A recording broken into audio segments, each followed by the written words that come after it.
What's up, everyone? It's your girl, Stephanie T, with the Life School Podcast. And today we're going to get into 5 easy ways to become a feminine woman. You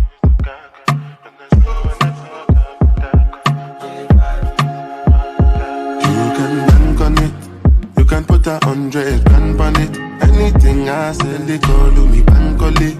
Cause I walk around with the bank on me. Show them Gangnam style. Put them.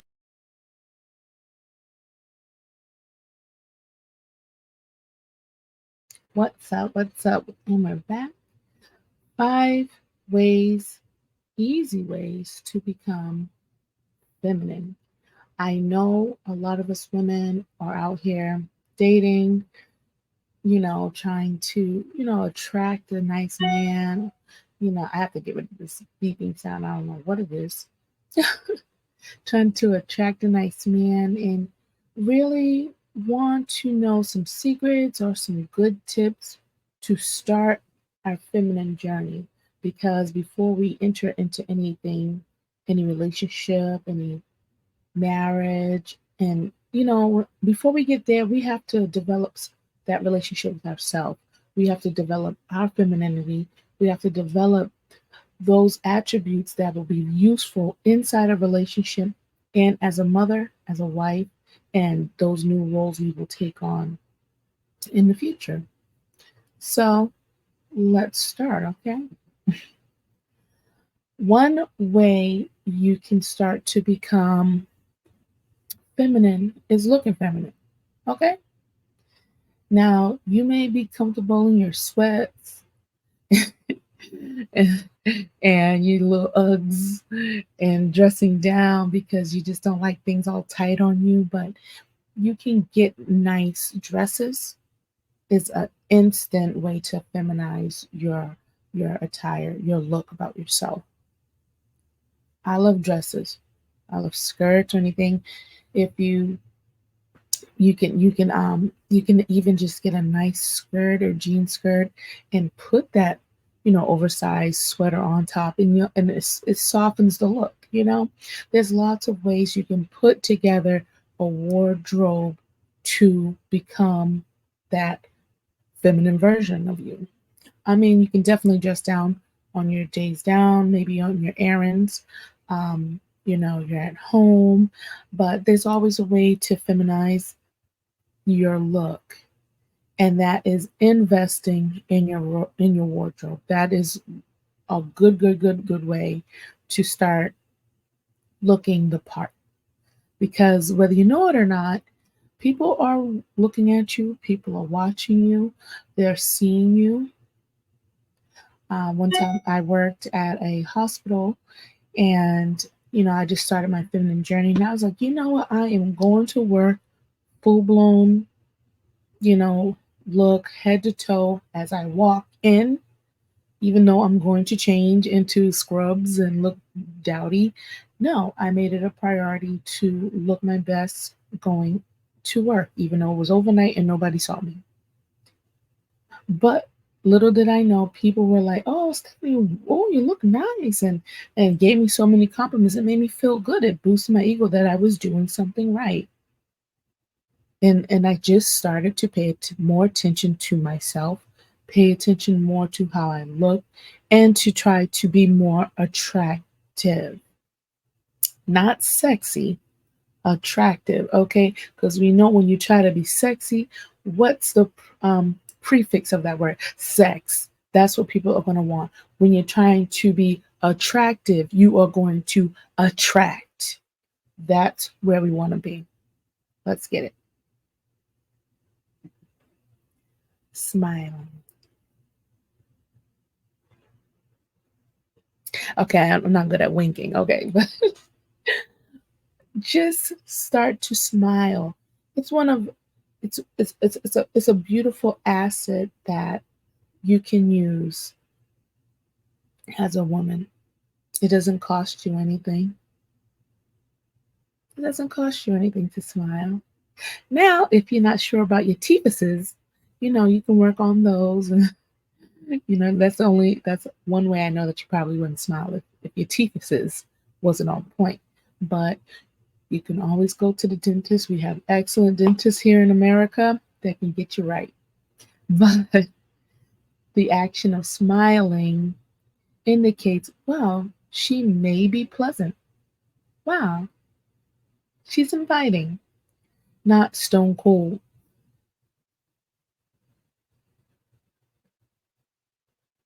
Hi. I wouldn't want to go near her. I don't know what she gonna do, as opposed to, hey, oh, okay, maybe I can approach her. Maybe she doesn't have a boyfriend. I would like to get to know that young lady. So our body language says a lot about our mood, whether we're approachable or not. Body language is a big indicator for folks. You may not say anything, but your body language can tell everything, right? You may be happy, but your face can't hide it. You maybe aggravated, and you're not saying anything, but your face and your body language is speaking for you. So make sure you're sending the right message in your body language. Walk upright. Don't walk with your head down. That makes you look insecure or scared or timid or afraid. Put your head up. Have good eye contact. Smile. Yeah, that's it. Nothing more, nothing less. Another way, step number 2, to become more feminine. Easy.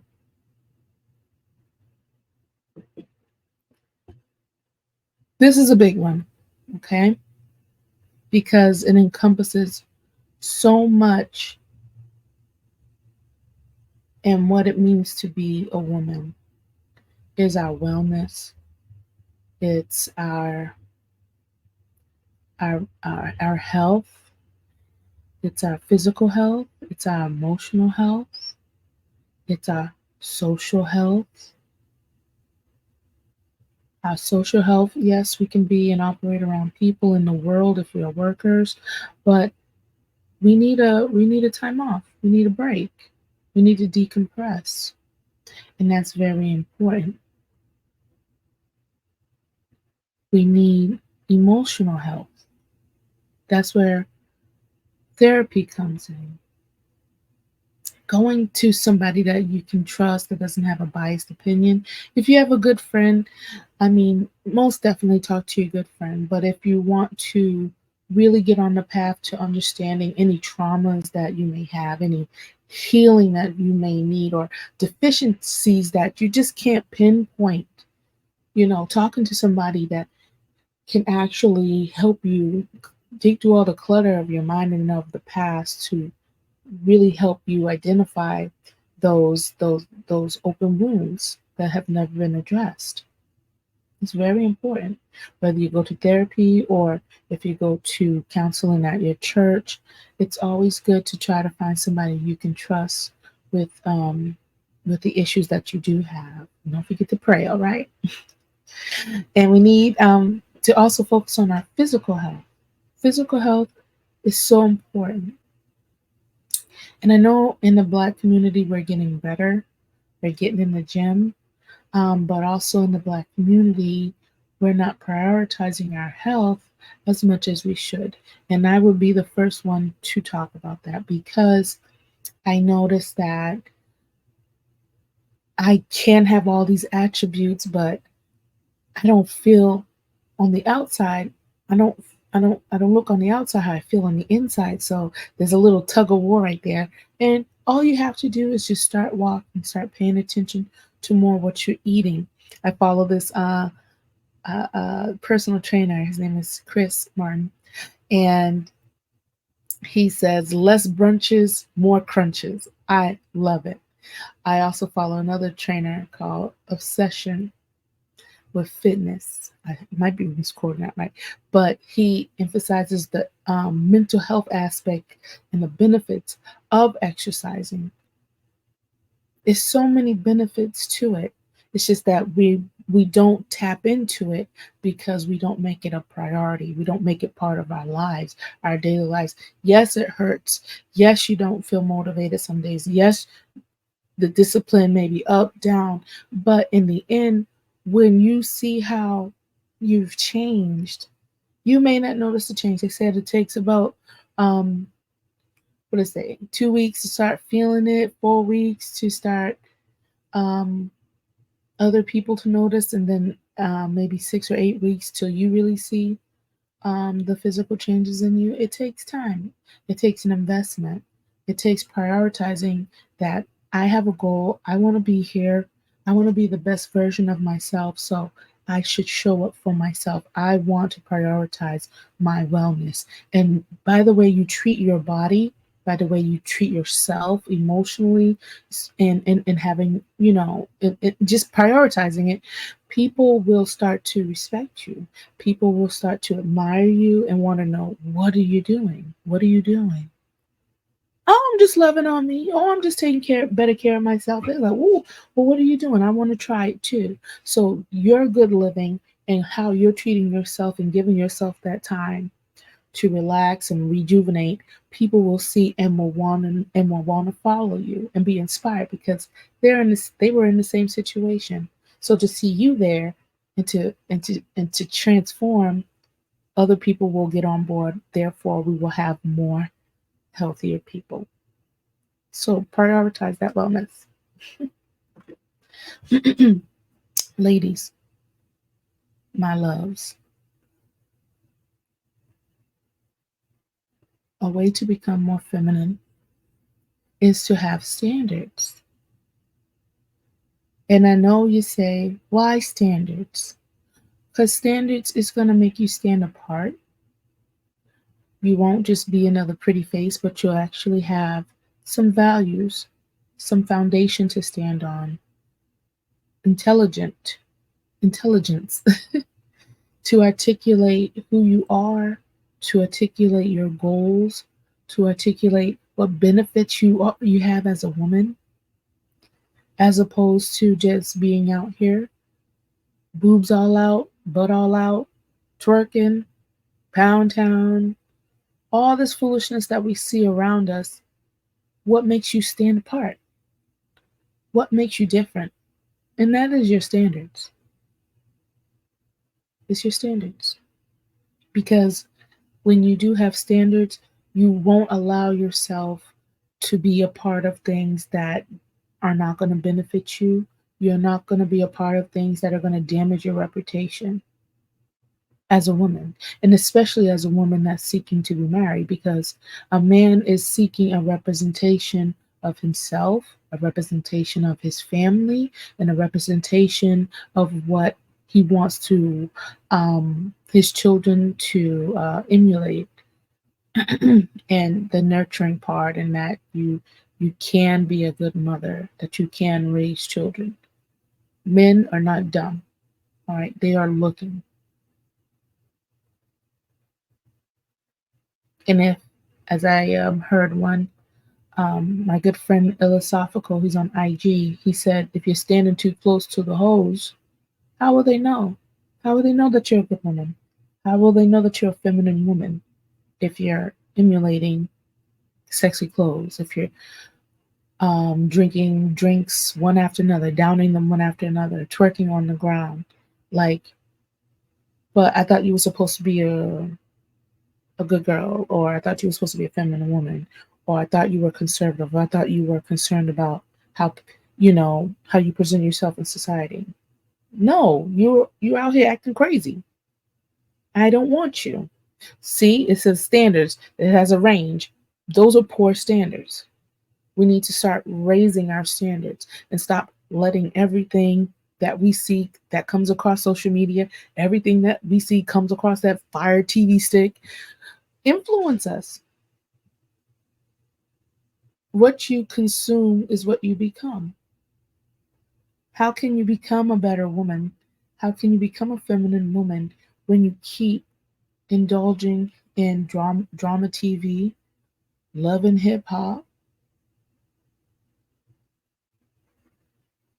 Suki Hana, Sexy Red? Meg Thee Stallion, Cardi B, you know, how can you? In the club, bottle full of bug. How can you have any standards when you're doing the exact opposite thing just because it looks cool? Let me tell you, it will not benefit you. Like I said, if you be sexy, you will be getting the men that want just sex from you. But if you are being attractive, attractive in your mannerisms, attractive in your speech, attractive in how you carry yourself and having standards, all right? Not saying that you looking down or talking down on anybody, but if somebody sat down and talked with you, they know that, wow, that girl has a good head on her shoulders. That's standards. That's foundation. So have your standards because it will set you apart in a world that is encouraging a lot of women to be toxic and not to have any type of standard. All right. I love this one. I love this one because in the in the journey of femininity, we can all learn all these traits and stuff, right? But we're not robots. We don't come from the same cookie cutter. We could still use the same recipe, but maybe somebody likes to add a little this or add a little that, personalize it. We're all different. My femininity will look different than your femininity. You may not wear glasses. You may not wear jewelry. You may be more natural, or you may have locks, or you may be skinny or, a little bit bigger, but be authentic in you, in your feminine journey, because that's what people appreciate. I find or have found that most people, or all people, want the truth. They don't want to be lied to. I don't want to invest in a woman that's lying to me. I don't want to invest in a man that's lying to me. Nobody likes a liar.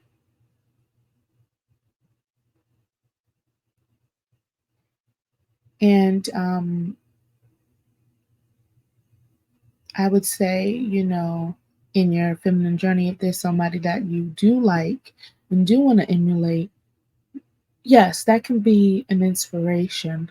But at the end of the day, you always have to try to be true to yourself and improve yourself and do the work, which is having that emotional wellness and addressing issues and traumas and you know things that may stunt you or will hurt you in your relationship, or like to get rid of those coping mechanisms or to address it, because now I didn't know how to be authentic. I always was fake, but when I got into a relationship, now the person sees me, it's like, hey, what's up?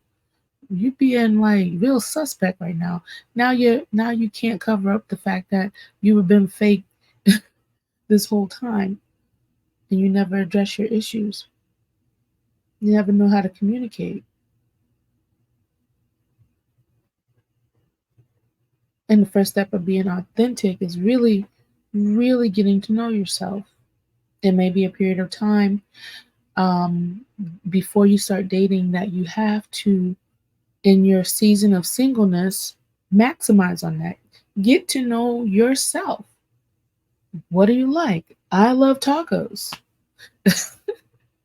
I do love tacos, okay? And I have alopecia, but I like wigs. What else? I like bike riding. I like darts. Or I like tie dye, and you have to really embrace those aspects of yourself so that you don't get lost in the sauce of a relationship, and that you're not changing to be or inspiring to become feminine for yourself. Because we get it twisted sometimes because we want to attract a man and a certain guy that we have to do everything that comes out his mouth. No, that's a pushover. He can say anything and then you'll just jump and do it. No, you should be already made and then come together with somebody else that's already made. That's a real relationship. That's 100%.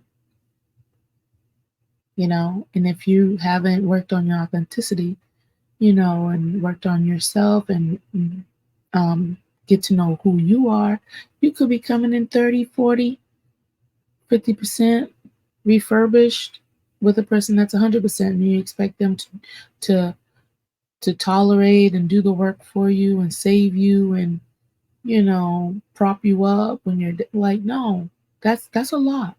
You're responsible for my happiness and all that. That's not cool. That's not a cool burden to put on somebody else. You have to be responsible for your happiness. You have to be responsible for your femininity. You have to be responsible in being authentic. You got to be responsible for your emotions. There's a lot of things you have to be responsible for that they haven't told you before, but you have to be responsible for you. And you have to be responsible for your happiness, and don't put such a great burden, that great of a burden, on somebody else to fulfill that for you. So I know I had a little lot to say, a little lot to say regarding 5 easy ways to become feminine, but it is easy. And it's all addressing the matters of self and the self improvement and self awareness and becoming soft and becoming intelligent and having a holistic wellness about ourselves. That when we improve, everything else around us will improve. And what more can we ask for with that? So it's your girl Stephanie T with the Wife School. Have a good night.